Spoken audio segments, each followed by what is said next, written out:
교회란 하나님의 택하심을 받고 부르심을 받아 예수 그리스도를 구주로 고백하여 하나님의 자녀가 된 자들의 가족 공동체가 교회입니다.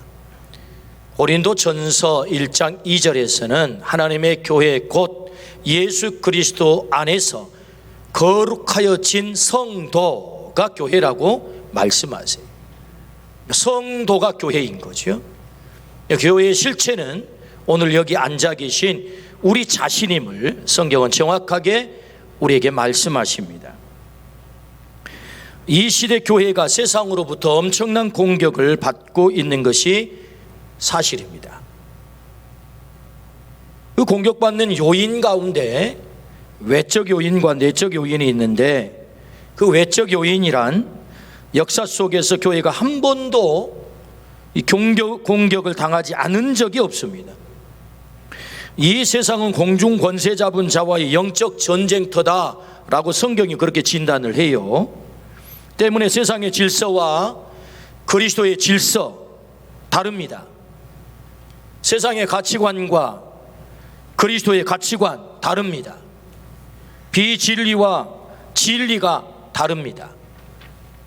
때문에 세상은 끊임없이 진리 되시는 예수 그리스도를 거부하고 공격하고 무너뜨리려고 혈안이 되어 있는 것이 사실이죠. 지금의 이 공격도 그 연장선에 있는 것입니다. 지금 세상이 교회를 엄청나게 공격을 해요. 그냥 단순히 어떤 현상적인 게 아니고 이 역사 속에 예수 그리스도가 이 땅에 온 순간부터 공격을 당한 것입니다. 바로 그 연장선에 있는 거죠. 연장선. 그러나 이런 외적 요인만 있는 게 아니고 사실은 내적 요인이 있는 거예요. 그 내적 요인이 뭐지요? 교회가 교회로서 사명을 다하지 못했기 때문입니다. 교회의 실체가 우리 자신이라고 했잖아요. 우리가 교회로서의 그 사명을 다하지 못했고 또 우리 교회 공동체가 그 사명을 다하지 못함으로 공격을 당하고 있는 것이요. 교회는 하나님의 가족 공동체이고 그리스도의 몸된 공동체입니다. 따라서 하나님의 자녀로서 수준 높은 성숙한 삶이 요구되고 있지요. 그리스도의 지체로서 세상은 우리를 통하여 예수님을 보고 싶어 합니다. 우리는 이미 어두워졌으니 너희가 빛이 되어서 세상을 좀 밝혀주면 좋겠어. 이것이 세상의 요구인데 우리가 그 빛의 사명을 감당하지 못하자 어두워져 버린 세상은 야, 너 있을 데 없어 라고 공격을 하는 거지요. 제발 너희만이라도 좀 이 세상을 밝혀주면 안 되겠어? 좀 빛이 되면 안 되겠어?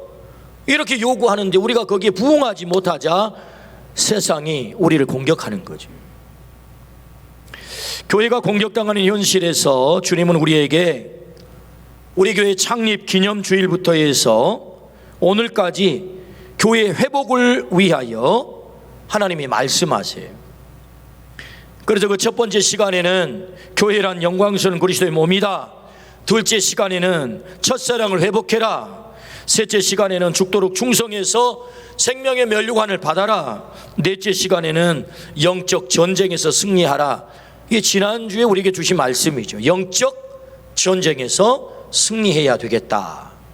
오늘은 요한계시록 2장 3장에 있는 7교회 가운데 네 번째 교회 두아디라 교회를 통해서 우리에게 말씀하십니다.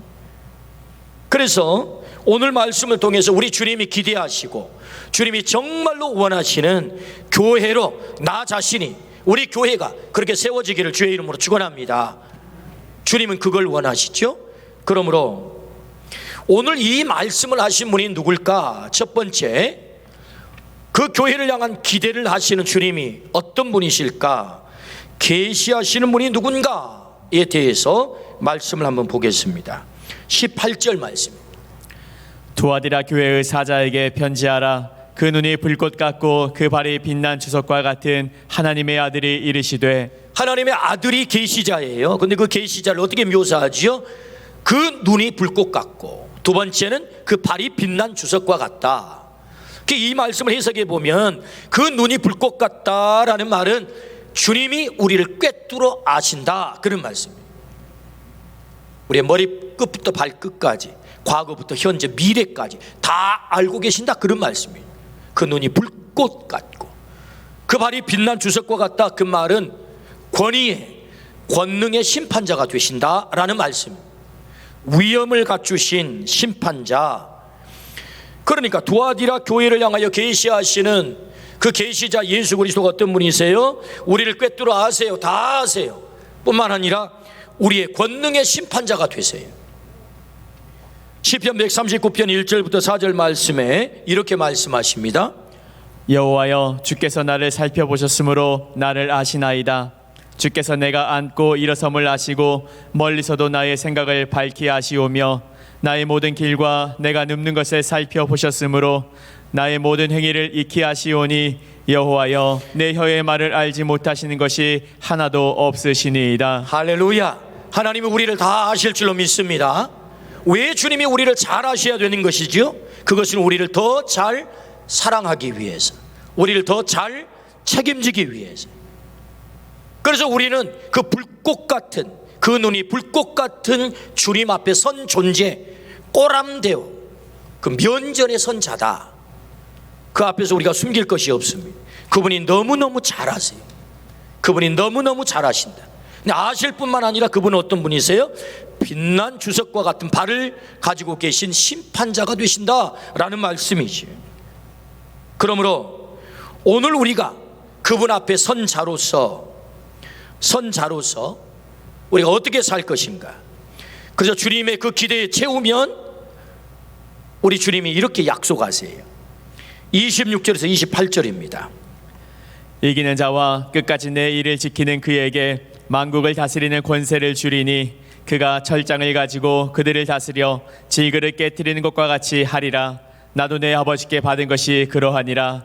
내가 또 그에게 새벽별을 주리라.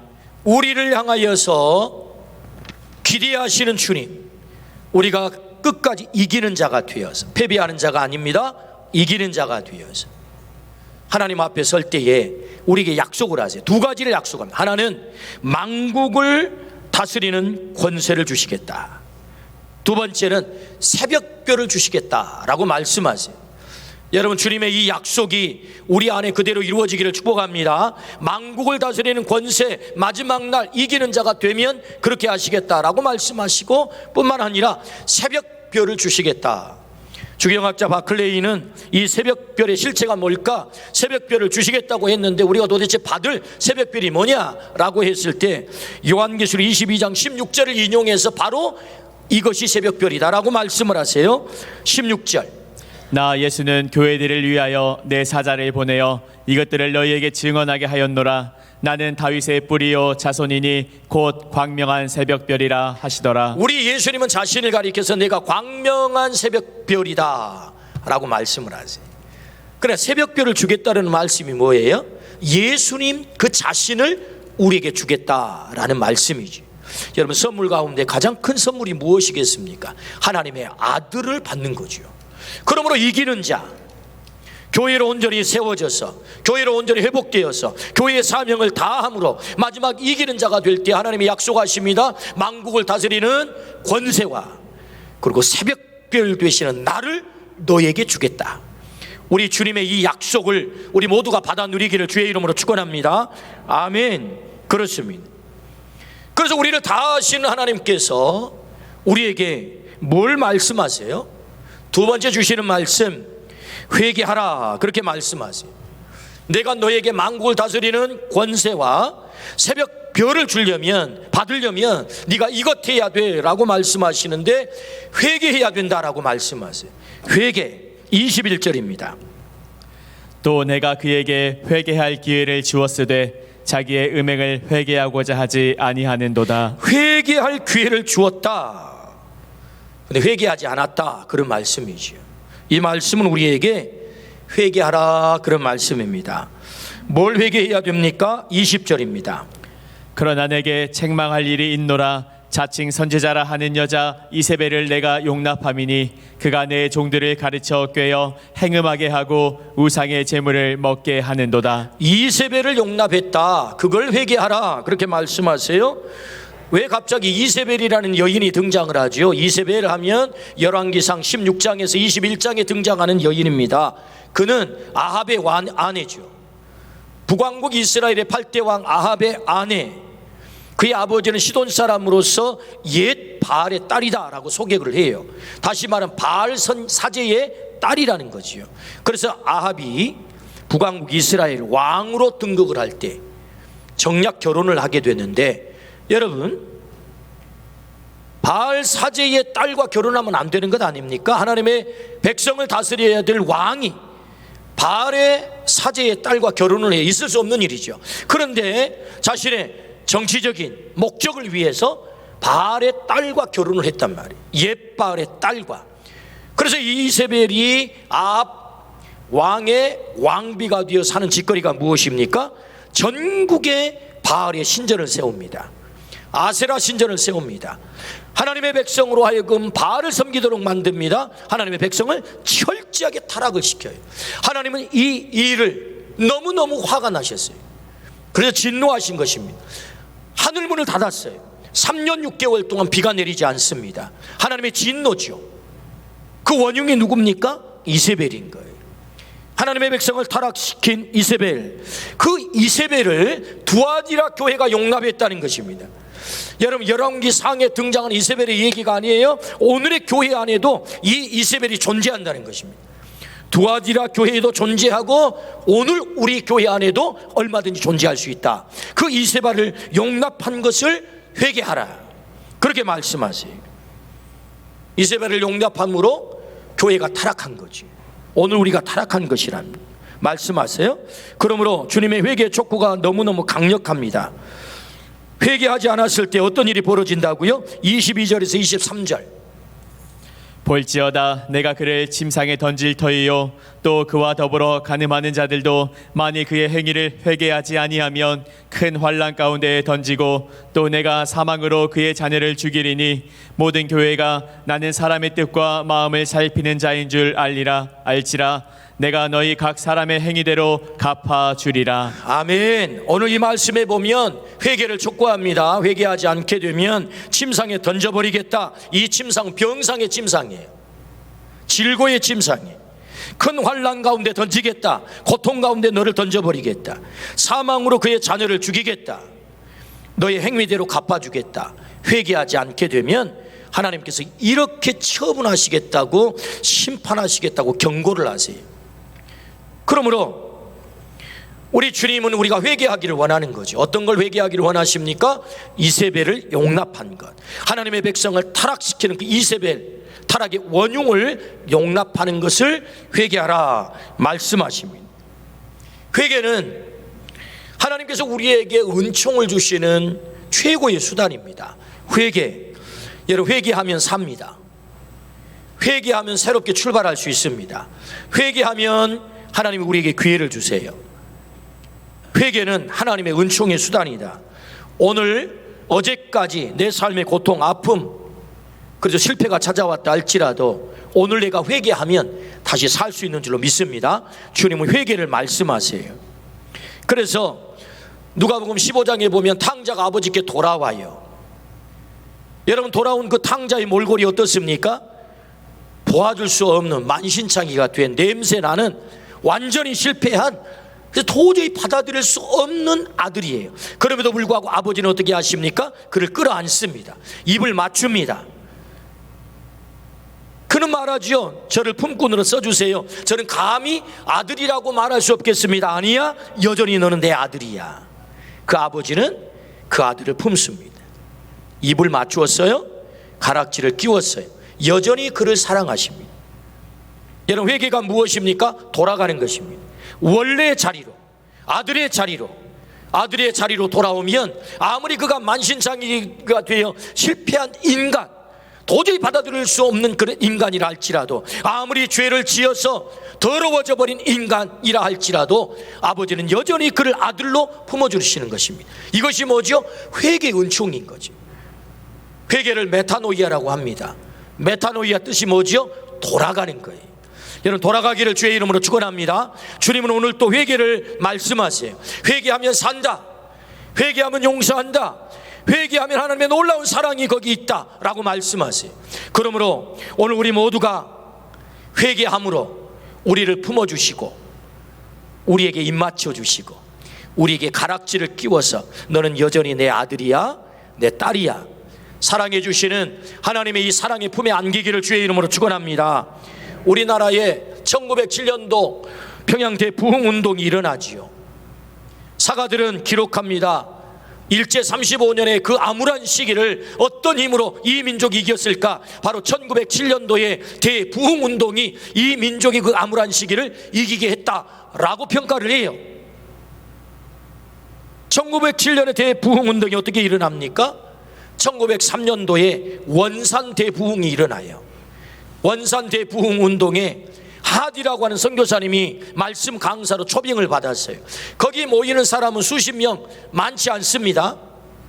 선교사의 가정들 또 몇몇 사람들 모여서 이 하디 선교사의 말씀을 들어요. 근데 이 하디 선교사가 말씀을 전하는데 성령님께서 이 하디 선교사의 가슴을 강력하게 때리는 거예요. 조선 땅, 이 땅이 선교가 되지 않는 이유는 이 땅의 인간들이 미개하고 무식하고 도대체 말씀을 듣지 않아서 선교가 이루어지지 않고 복음을 받아들이지 않아 그 탓을 전부 조선인으로 탓을 돌렸어요. 근데 하디 선교사가 말씀을 전하면서 성령께서 그의 가슴에 강력하게 때리는데 바로 너 때문이야. 네가 이 땅의 백성을 무시했고 하나님의 백성인 이 땅의 백성을 네가 무시했고 미개하다고 처분했고 그리고 무시했고 그래서 이 땅이 복음화되지 않는 거야 라고 그의 가슴을 때린 거예요. 설교를 하다 말고 하디 선교사님이 제가 바로 죄인입니다 라고 회개하기 시작하는 거예요. 제가 바로 죄인입니다 회개가 터질 때에 거기 모여 있었던 사람들이 모두가 회개가 터진 거예요. 여기에서 부흥의 역사가 일어난 것입니다.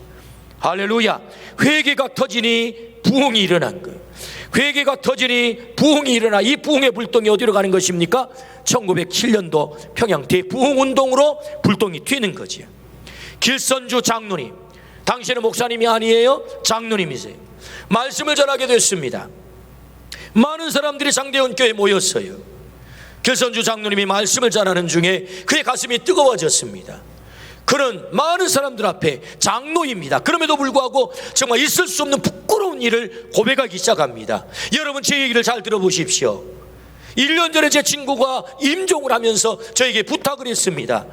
친구, 내 살림을 자네가 관리해 주시게나 그리고 내 가족들에게 그 살림을 잘 물려주게나 네 그렇게 암세라고 대답을 했어요. 그런데 길선주 장로님 친구의 재산을 맡았어요. 그래서 그 가족들에게 잘 아무 문제 없이 물려줘야 돼요. 그런데 그 임종시에 맡겼던 친구의 재산을 길선주 장로님이 착복을 한 것입니다. 그것을 성도들 앞에 회개하기 시작한 거예요. 내가 아간입니다. 나 때문에 우리 성도들이 복을 받지 못하고 나 때문에 이 민족이 복을 받지 못합니다. 내가 아간입니다. 여러분 여호수아에서 아간이 등장을 하잖아요. 아이성 전투에서 이스라엘 백성이 큰 패를 당하게 됩니다. 왜 그렇게 된 거죠? 아간이 속여 취했거든요. 절대로 하나님의 것 여리고성 전투에서 하나도 취하면 안 돼. 그런데 금덩어리 은덩어리 시날산 웨스트 함부를 취했거든요. 몰래 숨겼거든요.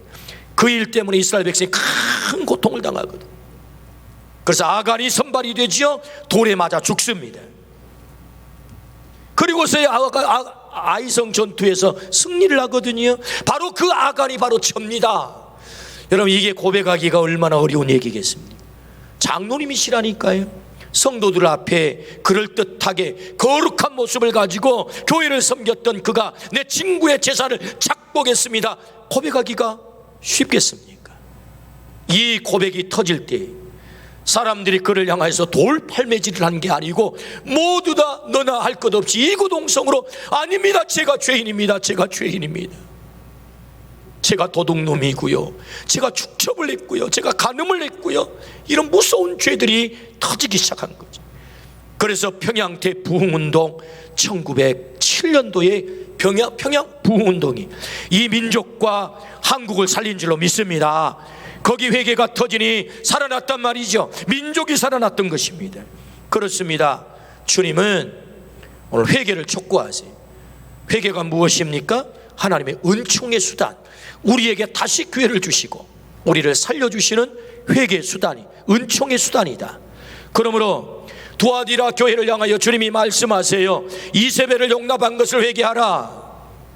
오늘 우리에게도 말씀하세요. 너 안에 있는 그 죄를 회개하라 말씀하세요. 회개하면 우리 안에도 회복의 역사가 일어날 줄로 믿습니다. 살아나는 역사가 일어날 줄로 믿습니다. 막힌 하늘문이 열릴 줄로 믿습니다. 복의 물줄기가 열릴 줄로 믿습니다. 아멘. 회개하라. 오늘 세 번째, 그렇다면 뭘 회개하라는 말입니까? 오늘 본문의 말씀을 좁혀서 우리가 회개할 게 뭐냐? 세상과 타협을 회개하라, 그렇게 말씀하세요. 세상과 타협을 회개하라. 요한계시록 2장 20절입니다. 그러나 내게 책망할 일이 있노라. 자칭 선지자라 하는 여자 이세벨을 내가 용납함이니 그가 내 종들을 가르쳐 꿰어 행음하게 하고 우상의 제물을 먹게 하는도다. 이세벨이 무슨 짓거리를 했지요? 내 종들을 가르쳐 꿰었다. 그래서 우상의 제물을 먹게 하고 행음하게 했다.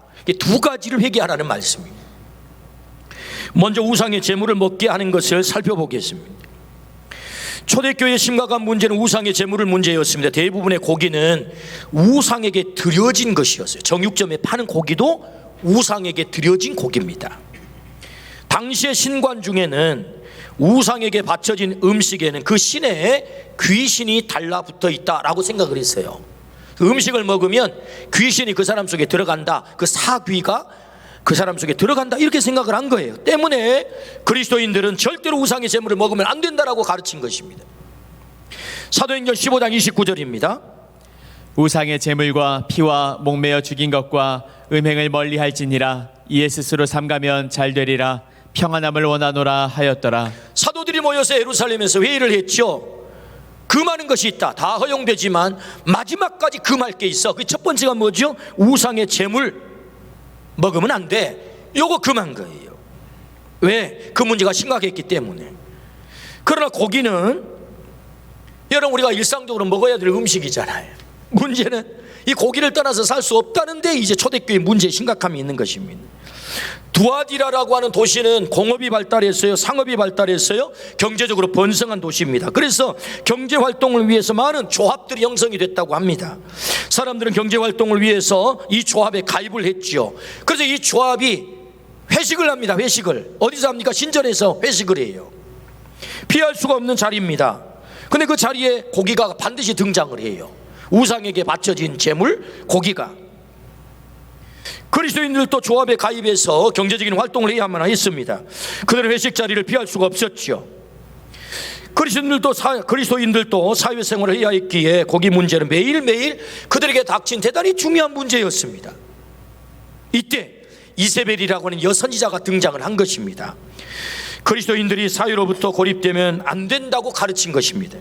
고기를 먹는 문제 때문에 어울리지 못한다면 사업을 어떻게 할 수 있고 경제적인 활동을 어떻게 할 수 있고 어떻게 이 세상에서 살아남을 수 있겠느냐, 그거 먹어도 괜찮다라고 가르친 거예요.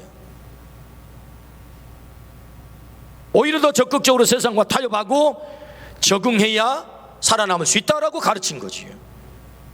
이세벨은 경제적 유익을 위해서 세상과 타협하게 만든 것입니다. 세상에 살아남도록 그리스도인들을 세상과 타협을 시킨 거예요. 이것이 이세벨이 당시의 초대교회 두아디라 성도들을 유혹해서 꿰어서 우상의 제물을 먹게 만든 것입니다. 다시 말하면 세상과 타협하게 만든 거죠. 세상과 타협하게 만든 거예요. 마치 비유를 해보자면 신사참배는 문화에 불과하니 참배해도 괜찮습니다 라고 신사참배를 가결한 것처럼 이 이세벨이라고 하는 여인이 그것 고기 우상의 제물 먹어도 괜찮습니다 라고 얘기를 한 거죠.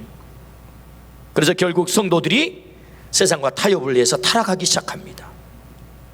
이 문제를 두아디라 교회를 향하여 그 눈이 불꽃 같은 주님께서 보시고 아시고 그 발이 빛난 주석과 같은 주님께서 말씀하는 거지요. 경고하고 있는 거죠. 회개하라.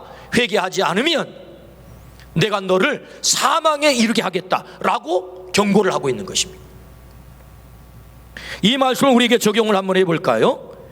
우리는 얼마나 세상과 많이 타협하면서 삽니까? 편리하다는 이유 때문에 우리는 타협합니다. 세상이 변했다는 이유 때문에 타협을 해요. 그렇게 하면 사회생활 못한다는 이유 때문에 타협을 합니다. 사람들이 다 그렇게 하는데, 다 동쪽으로 가는데 뭐 너만 서쪽으로 가냐? 타협합니다. 좋은 것이 좋은 것 아니야? 그런 이유로 타협을 합니다. 꼭 그렇게 빡빡하게 할 필요가 있어? 좀 융통성이 있어야지, 유도리가 있어야지 라는 이유로 타협을 합니다. 그래서 먹어서는 안 될 우상의 재물을 먹게 만들고, 손대서는 안 될 일에 우리는 손을 대는 거지요. 그래서 우리 안에, 내 삶 속에도 이런 세상의 방법들이 너무 깊숙이 들어와서 무감각해지고, 그래서 세상과 타협하며 살아갑니다. 주님이 좋아하지 않는 일들을 손대기 시작합니다. 우리 교회 안에도 이 세상의 방법들이 깊숙이 들어와서 그것들에 의해서 교회가 움직여가는 안타까운 일들이 발생을 하지요. 주님은 그걸 회개하라, 세상과 타협한 것을 회개하라 말씀하세요. 리차드 니버라고 하는 유명한 윤리신학자가 있습니다. 그분은 그리스도와 문화라고 하는 고전과 같은 책을 쓰셨어요. 그 책에서 우리 그리스도인들은 세상의 문화를 어떻게 대할 것인가, 여러 가지를 얘기했지만 그 가운데 세 개를 얘기해 보면, 세상은 더러운 것 속, 교회는 거룩한 성. 그러므로 저 세상은 대립적 개념, 싸워 없애야 되는 것이다. 이 성속과 분리하는 이분법적 개념으로 세상을 봐야 된다. 두 번째는 이 세상은 어차피 우리가 살아가야 될 세상, 그러므로 적당하게 타협하고 살아가도 괜찮아, 이런 입장. 그리고 세 번째 입장은 이 세상은 마치 예수님께서 세상 속에 들어와 세상을 복음으로 변혁시킨 것처럼 우리가 그리스도인들이 세상 속에 들어가 죄 많은 세상을 변혁시켜야 될 대상으로 보는 입장. 이 세 가지 입장이 있다. 그 가운데 우리가 취해야 될 입장이란, 세상을 싸워 없애는 대립적 개념도 아니고 세상과 타협하는 개념도 아닌, 세상 속에 들어가서 우리가 그리스도인으로서의 고유한 칼날을 유지하면서 세상을 변화시켜 가야 된다. 할렐루야. 이것이 우리가 취해야 될 입장이다 라고 책에서 우리에게 가르치고 있습니다. 그렇습니다. 우리는 세상에 들어가서 타협하는 존재가 아닙니다. 세상을 변혁시키는, 그리스도의 복음으로 변혁시키는 존재인 줄로 믿습니다. 우리가 세상을 변혁시키기를 주의 이름으로 축원합니다. 타협한 것을 회개하라 라고 주님이 말씀하세요. 그렇다면 좀 더 폭을 좁혀서 우리가 뭘 타협했을까요? 좀 더 폭을 좁혀서 예배와 관계에서 타협한 것을 우리가 좀 들여다보겠습니다. 이사야서 43장 7절입니다. 내 이름으로 불려지는 모든 자 곧 내가 내 영광을 위하여 창조한 자를 오게 하라. 그를 내가 지었고 그를 내가 만들었느니라. 이사야 43장 21절입니다. 이 백성은 내가 나를 위하여 지었나니 나를 찬송하게 하려 함이니라. 하나님이 왜 나를 창조하셨어요? 창조의 목적이 뭡니까? 하나님의 영광, 그분을 찬송하기 위해서. 영광 찬송이 목적이 예배 아니겠습니까? 그러니까 나를 지으신 목적이 예배다라고 말씀하세요. 예배소서 1장 5절에서 6절입니다.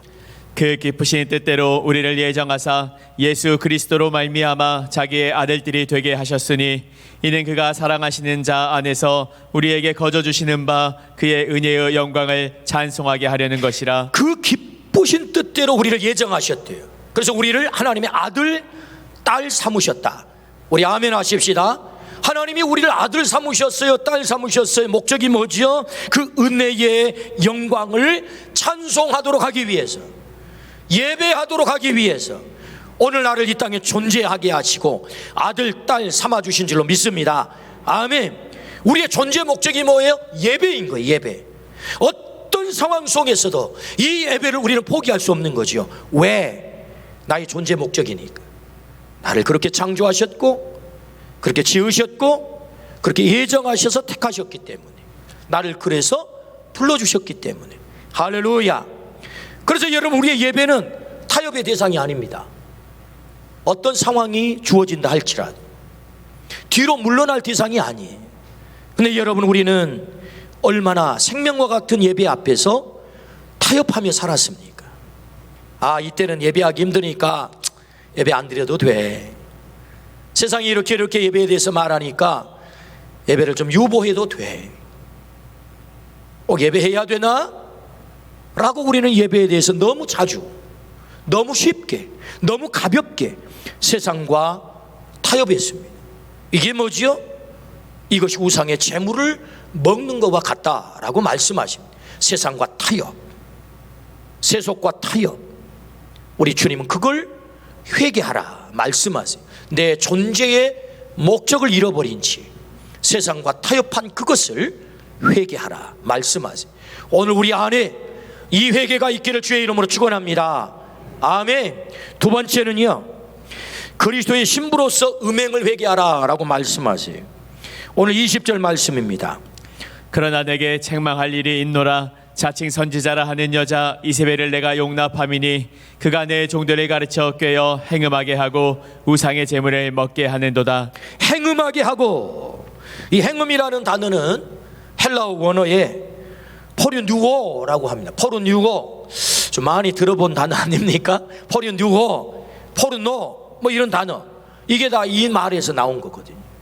그러니까 이 포르누오라는 말은 매음하다, 간음하다, 매춘하다 이런 뜻이에요. 그러니까 이세벨이 무슨 짓거리를 한 건지요? 하나님의 백성을 행음, 이 포르누오하게 한 것입니다. 간음하게 한 거지. 그러니까 여기 이 음행은 두 종류의 음행인데요, 하나는 성적 타락과 영적 타락을 말하는 거죠. 이세벨이 결국 우리를 망하게 하기 위해서 이 음행을 하게 만든 것입니다. 이 시대는 가히 이 성적 음행의 시대다라고 말할 수 있죠. 우리가 좋아하는 드라마, 이 불륜이 아니면 이야기 스토리가 엮여지지 않습니다. 여러분, 얼마나 심각합니까? 여러분, 드라마가 그 시대의 문화 아니겠습니까? 여러분, 주말 드라마 OK 광잠이라는 드라마가 있어요. 어떻게 여러분 보십니까? OK 광잠. 근데 이 드라마 내용을 보면 큰딸, 그 사위가 불륜을 져서 아기를 다른 데서 나오잖아요. 그렇죠? 그 이모라고 하는 사람, 그 막둥이 이모 있잖아요. 예? 아버지가 다른 자녀들이 여러 명입니다. 도대체 드라마에 이 불륜이 아니면 이야기가 되지 않는 세상이 오늘 이 세상입니다.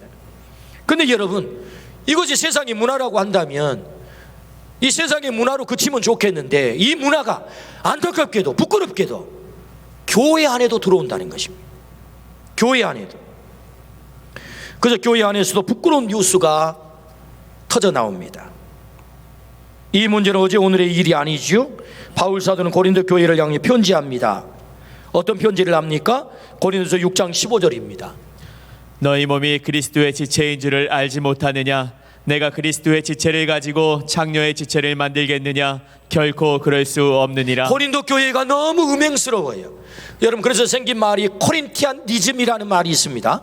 이 코린티안니즘, 이 고린도스럽다, 이 말은 너무 음행스럽다는 뜻이에요.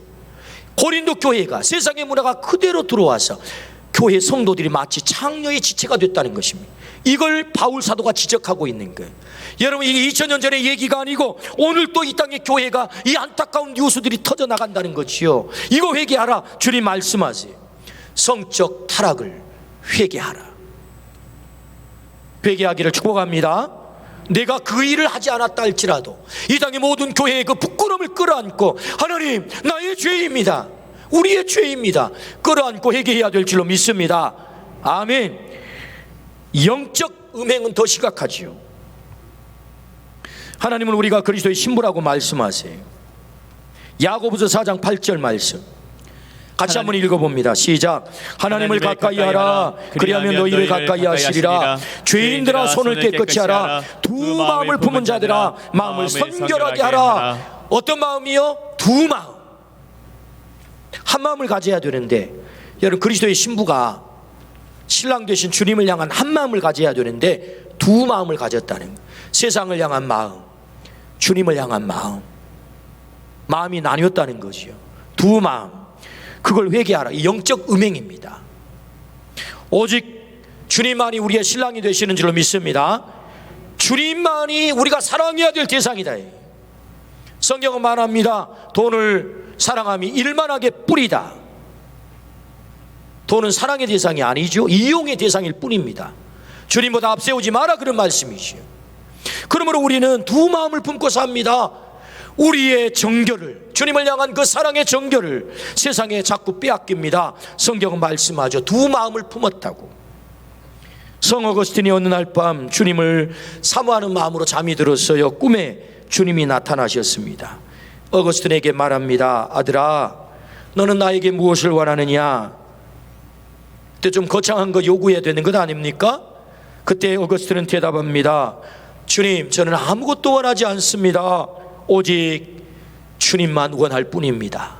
오직 주님만 원할 뿐입니다. 우리의 고백이 되기를 축복합니다. 주님 한 분이면 돼요. 주님 사랑하면 주님이 내 인생의 길을 활짝 열어가실 줄로 믿습니다. 아멘. 조지 휘필드라고 하는 유명한 목사님이 계세요. 조지 휘필드. 한 시대를 풍미했던 조지 휘필드 목사님이 남기신 최고의 신랑감이라고 하는 글이 있습니다. 제가 한번 소개해 봅니다. 그리스도의 신부가 되는 것을 어떤 일과도 바꾸지 마십시오. 예수님과 비교할 수 있는 신랑은 없습니다. 예수 그리스도는 최고의 신랑입니다. 혹 당신은 부자 신랑을 원합니까? 부에 있어서 그리스도와 비교할 자가 없습니다. 이 땅에 있는 모든 것이 그분께 속해 있습니다. 만일 당신이 그분의 신부가 된다면 그분의 측량할 수 없는 부요함을 더불어 나눌 것입니다. 지혜로운 신랑을 원합니까? 지혜에 있어 그리스도와 견줄 자는 없습니다. 그분의 지식은 무한의 모든 것을 통달합니다. 당신이 그분의 신부가 된다면 그분은 당신에게 구원에 이르는 지혜를 줄 것입니다. 악한 세대의 모든 공격에서 당신을 보호해 줄 힘있는 신랑을 원합니까? 능력에 있어서 그리스도만한 분은 없습니다. 왜냐하면 그리스도는 모든 능력의 근원이시기 때문입니다. 착한 신랑을 원하십니까? 그분 안에는 악이 없습니다. 잘생긴 신랑을 원합니까? 그분의 눈은 초롱초롱 빛납니다. 그분의 외모와 사랑의 빗줄기는 눈부십니다. 당신은 당신만을 사랑해 줄 신랑을 원합니까? 예수님처럼 당신을 사랑해 줄 자는 없습니다. 그분의 사랑은 값없이 베풀어지고 변덕도 없으며 영원 무궁합니다. 당신은 그분의 신랑입니다. 할렐루야. 최고의 신랑, 우리 주님. 우리가 그분을 신랑 삼고 우리가 그분의 신부가 된다면 회개가 무엇입니까? 메타노이, 돌아가는 것입니다. 우리의 원래 자리는 주님의 신부의 자리입니다. 우리의 원래 자리는 주님의 신부의 자리입니다. 음행의 자리가 아닙니다. 세상을 향하여 마음을 뺏길 자리가 아닙니다. 오직 주님만을 사랑할 그리스도의 신부의 자리, 그것이 회개입니다. 주님에게 돌아가는 것, 원래 자리로 돌아가는 것, 메타노이아. 오늘 우리가 그리스도의 신부의 자리로 오직 돌아가기를 주의 이름으로 축원합니다. 우리는 사랑의 고백을 하기를 원합니다. 그 주님에게, 주님 제가 회개하여 주님께 돌아갑니다. 신부의 자리로 돌아갑니다. 오직 주의 사랑에 매여 이 찬양이 우리의 고백이 되어서 주님께서 회개를 말씀하시는데, 예, 제가 그 사랑의 자리로 돌아가겠습니다. 사랑의 고백을 하겠습니다. 오직 주의 사랑에 매여 내 영 기뻐 노래합니다. 이 소망의 언덕 기쁨의 땅에서 주께 사랑 드립니다.